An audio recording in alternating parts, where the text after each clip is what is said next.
And I have a brief PowerPoint to go over today. We're just going to talk about the next paper. Oh, why isn't it there?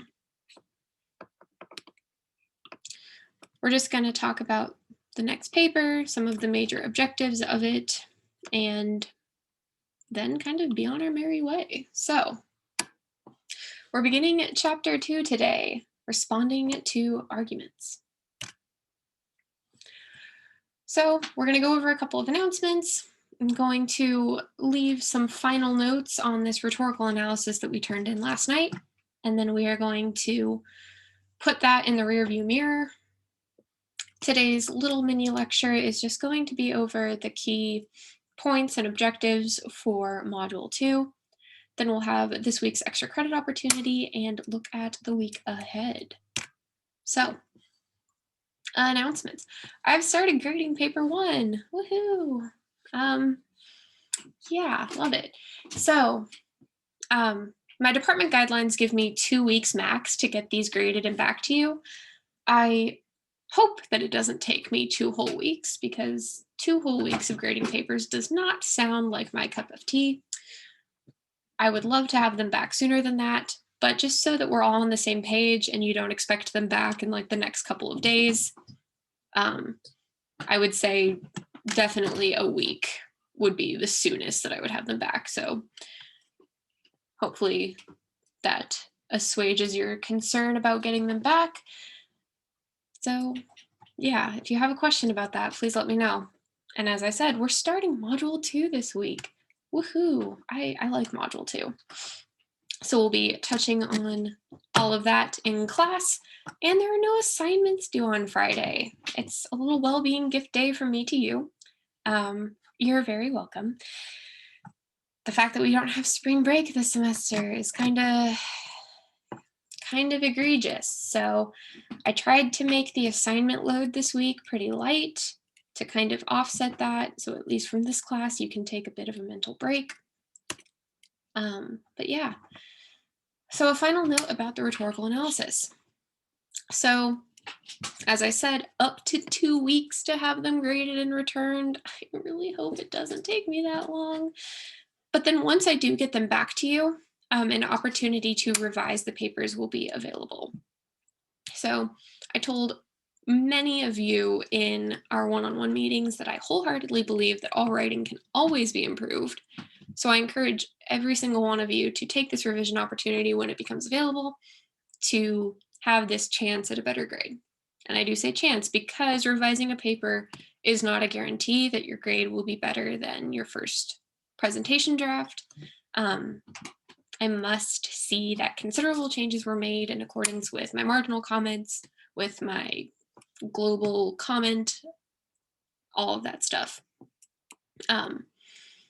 Yeah, and the revision opportunity window will be open for 1 week. So whatever day I release the grades and everyone sees how they did on the first presentation draft, that will be when the week starts. And I will not allow any extensions on revisions because we are going to be at the doorstep of the second paper being due, and I want everyone to be able to focus on the second paper at that point. So 1 week, if that week is a busy week for you, please plan ahead or communicate with me, and we can figure out how to get that done before that window closes. So we're going to put that in the rearview mirror, and we're going to look ahead to the next paper.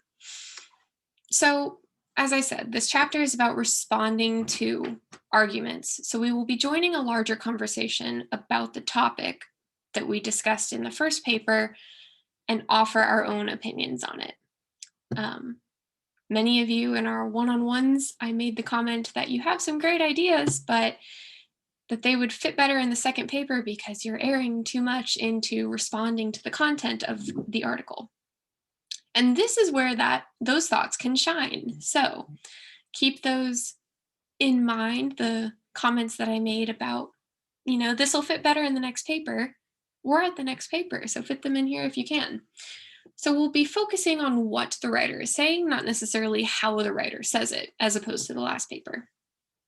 And when we look at what the writer is saying, we're going to develop our own opinion on it. Do we agree with it? Do we disagree with it? Or do we agree with parts, disagree with parts? That will all be decided eventually. But the key thing to note is that the audience that we are writing to for this paper changes, and so will our own ethos. Our ethos in this paper is going to be incredibly important. Incredibly important. Hint, hint, wink, wink. So, to develop our own ethos, as most of us are 18 to 20 something students, we're going to have to create a multi-sided argument to do that. And I'll touch on what that is as the slides continue. So the key objectives for this module is that we are going to start arguing a claim supported by reasons that a neutral audience will find persuasive. And the way to do this, as I said on the last slide, is to present a multi-sided argument and apply rebuttal strategies. As a writer who is trying to create a strong ethos to a neutral audience, we need to take into account various opinions to give the reader a reason why they should believe us and not somebody else. So, going along with the multi-sided argument, ways that we can employ those elements that we'll get to are to identify weaknesses in an argument's reasons, warrants, and evidence, or strengths, depending on which avenue you decide to take in terms of agreeing, disagreeing, or qualifying the argument. And then tone is important too when we talk about ethos. Yeah, ethos. Very important for this paper. Hint, hint, wink, wink. So you may be asking, what am I writing about? And I kind of hope that I read some of your minds at least. So for this paper, you will be responding to the same article that you wrote the rhetorical analysis over. This way you are familiar with the article and its argument, its use of persuasive elements, etc. I also know that it has everything that it needs to be viable for a 4 to 5 page paper. We'll also be incorporating secondary sources to support this multi-sided argument that I've been discussing. We're going to be looking at the broader conversation as a whole, including the side that we agree with and the side that we disagree with. So, more information on how to find sources, how to use them, that will be covered, I think, next week, early next week, but in one of these weekly sections of the module is pretty much devoted to finding sources. So I guess I kind of lied a bit. The word rhetorical analysis is here again, but we're not totally talking about it again. So what is similar with or between this, losing my train of thought. I need more coffee. There are some similarities between this upcoming paper and the paper that you turned in last night. So things that are similar include identifying the target audience of the article itself, doing a brief analysis and evaluation of what it does and what it does well or not, depending on your perspective, giving enough of a summary of the argument that our reader understands what the heck we're talking about, and using textual evidence, direct quotes from the article, paraphrases, etc. And then stylistically, we're not going to be using personal pronouns for this paper in terms of like referring to ourselves as the writer. So phrases such as I think, I believe, I argue, those are not to be used in this paper. I mentioned to some of you in the one-on-ones that the argumentation that you write will reflect your own opinion about the position. So if I were to say, I believe that the government is responsible for providing internet access to all, is the same thing as saying the government has responsibility to provide internet access for all. And for better or worse, the second one is just more academic than the first. But in this class, we are practicing a more academic style of writing. So those I believe, I think, I argue phrases should not be used in this paper. And then once again, this final paper is 4 to 5 pages long. So some key differences include that we are responding to the argument, surprise, surprise, so we can agree, disagree with, or qualify the argument. So when you qualify the argument, you are free to agree with parts but disagree with the argument's claim overall, or vice versa, disagree with certain parts but say that the overall point is good, kind of anywhere in between. So you can fall anywhere on that spectrum of agreeing or disagreeing with the article, as long as you take a specific position about it. We'll also be conducting a little bit more research for this paper in terms of including secondary sources, understanding more who our audience is, and thinking about the larger issue that we are commenting on. And then the rebuttal it's one of the elements of the multi-sided argument strategy, and it's something that can be difficult to conceive of at first glance. So when we rebut an argument, we utilize counter-argument strategies to demonstrate to our neutral audience that we're taking into consideration various opinions and perspectives about the topic that we're discussing, but redirecting that opinion back onto our own. So that's where we say, like, many people may think that math and science is smarter than the humanities, but they fail to see, so on and so forth. You're rebutting that opinion, but taking into account that you understand that that opinion exists. It's a great ethos builder. So that's why I mentioned that there, because like I said, it can be difficult for us to put ourselves in the shoes of someone who disagrees with us. So I wanted to prep your mind on that.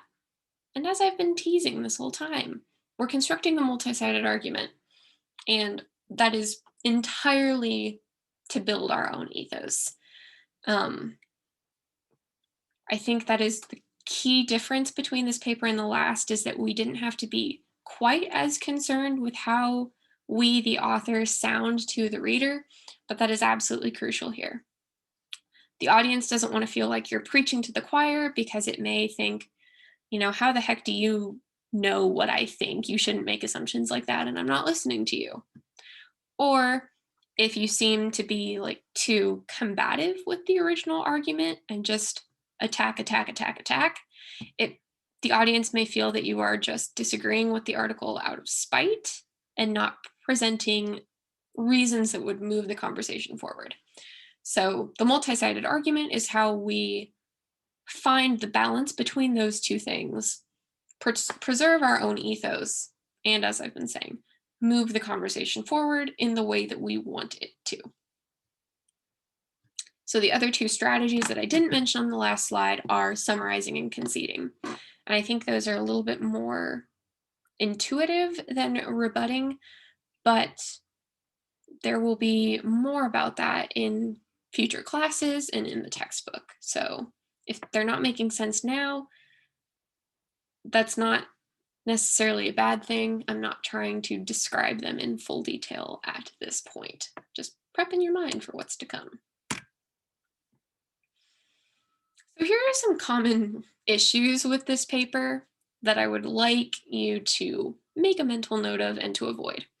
So we're not doing another rhetorical analysis, so be sure that you are taking a position in terms of agreeing, disagreeing with the argument, and supporting that opinion, and not just doing another rhetorical analysis accidentally. It is absolutely crucial to not ignore this neutral audience that we're talking to. This is where the multi-sided argument comes into play, our own ethos. We don't want to force the audience to think what we think, but we also don't want to assume that it already does.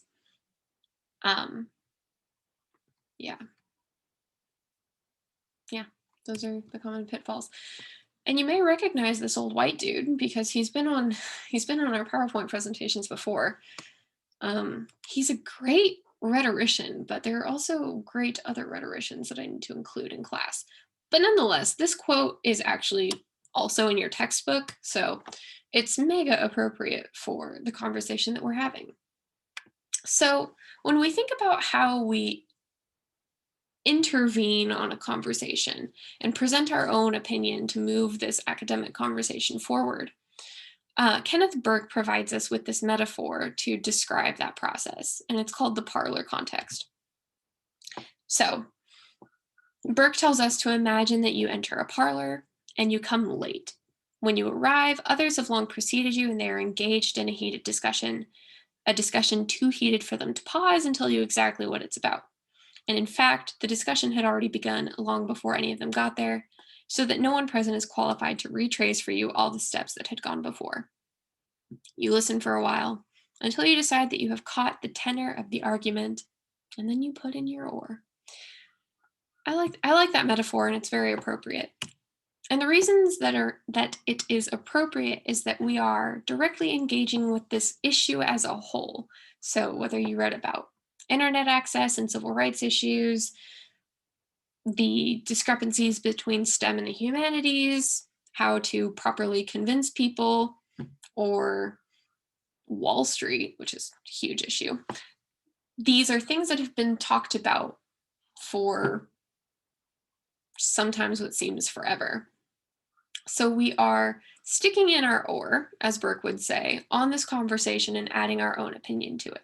So this is another reason why it's important to A, incorporate the secondary sources, and B, to build a multi-sided argument strategy. The secondary sources will not only teach you some things about the larger conversation as a whole, but it'll demonstrate to your reader that you've done your research and that you know a bit about what conversation is being had in this parlor. And the multi-sided argument strategy demonstrates that you've been listening, that you caught the tenor of the argument as a whole. You understand these various perspectives, but you are still able to present your own opinion about it. So that brings us to today's extra credit. And what I want for this extra credit is to just tell me what you think so far about Module 2. If you have any questions, if you have any concerns, you could potentially have one thing that you know that you'll need to do differently for this paper. Just jot down something in the chat to get today's extra credit, and then we will discuss your responses a bit. I'll give you a couple minutes to do that.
All right, keep jotting down your ideas, but I'm going to put us on this next slide that kind of serves to wrap this thing up. So I'll go through the chat. Keep adding comments or questions as necessary and as things come up. If I say something that sounds confusing, please let me know in the chat. So, are we allowed to use I statements for this paper? Generally, no. I really do not want to see I think, I believe, I argue, those kinds of I statements, for the most part, should not be used. I don't believe in speaking in absolutes. I'm not going to say that they should never be used, but avoid them. Avoid them most of the time. I know it'll be kind of tricky, but we can discuss ways either in a one-on-one meeting or in class about how to make the same statement, but just remove that pronoun of I. But yeah, short answer is I don't want to see it. I think I'll do a little better on this paper because I want to share my own opinion. I hope that many of you feel that way, that responding to the content of the article is a lot easier than just analyzing what it's doing. It's a little bit more fun too. So will we have the same claim statement in our second paper as we did the first? Not entirely, because the claim that we wrote for the first paper was speaking to the effectiveness of the article for its intended audience. Now you get to respond to the article in almost any way that you choose, as long as you can support it from the text. So you can agree with the claim, disagree with the claim. You can say, you know, the claim is good, but some of the reasons were kind of awful. If any of you read the Davidas and encountered the fish example, I hate the fish example. Or if you read Grant and saw the Voldemort example, I love the Voldemort example. So you can discuss the reasoning that may have been good, may have been bad, but that you either agree or disagree with the article's claim as a whole.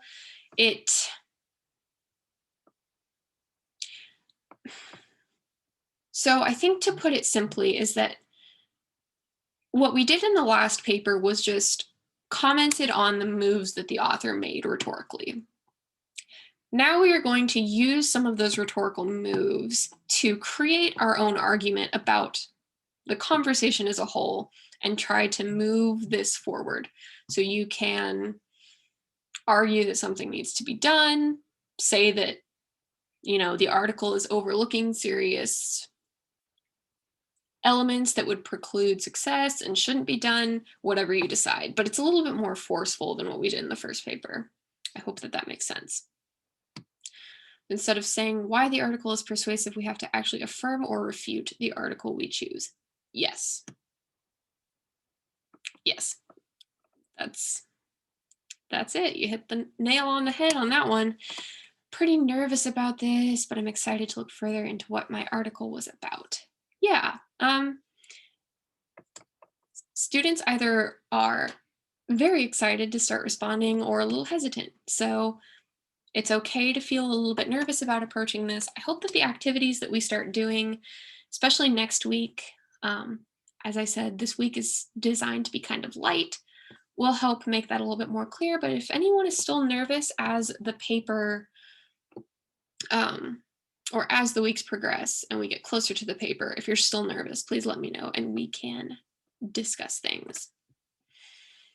I prefer to state my own opinions. This paper will be a little easier for me. That's great. And then how much of the last paper do we have to go over again in this one? Not much. These are two distinct papers. I want to make that clear. I don't intend for any part of the last paper to be present in this paper. So no paragraphs should transfer over. Maybe some of the ideas can, that, like, you know, if you argue that some aspect of logos was weak, that can be the basis of disagreeing with the argument's warrants. But by the by, this should be completely new writing. I hope I answered that question, Benedict. Let me know if I kind of missed it. I might have interpreted it differently than you intended it. But that is all I see in the chat for now. So we will look at the week ahead, which I realize there's a lot of tabs on this week for what I say is an easy week, but I promise it's pretty easy. So you have the typical overview. The PowerPoint will be uploaded in 30 minutes is what I set it to open on. So that'll be available. And then your reading assignment. The reading assignment is a little bit chunkier this week, but I needed you guys to get to a certain point for that discussion. That's for Wednesday. So that will kind of be the offset there. And in later weeks, the reading isn't quite as intensive. So it balances itself out. The reading quiz closes on Thursday this week. That's the last day to do it because I really want you guys to have Friday as a nice day off from English 200. So I was looking ahead at the forecast and it seems like Friday is supposed to be like about 50. Not the nicest day this week, but relatively nice. So like go take a walk. Oh, sorry, that was loud. So go take a walk or open up a window. I'm enjoying the sunshine. Like my eyes were hurting earlier. I'm like, what is that thing? So enjoy your week of relative ease. I will be working on those papers and yeah, let's all enjoy the lovely weather. It's supposed to be like 70 degrees tomorrow. So I don't know, you guys might see me taking a walk tomorrow. So, but until then, I will see you next week. Let me know if you have any questions. Thank you. Yeah, of course. I think we did beat my last class too. Very nice, guys.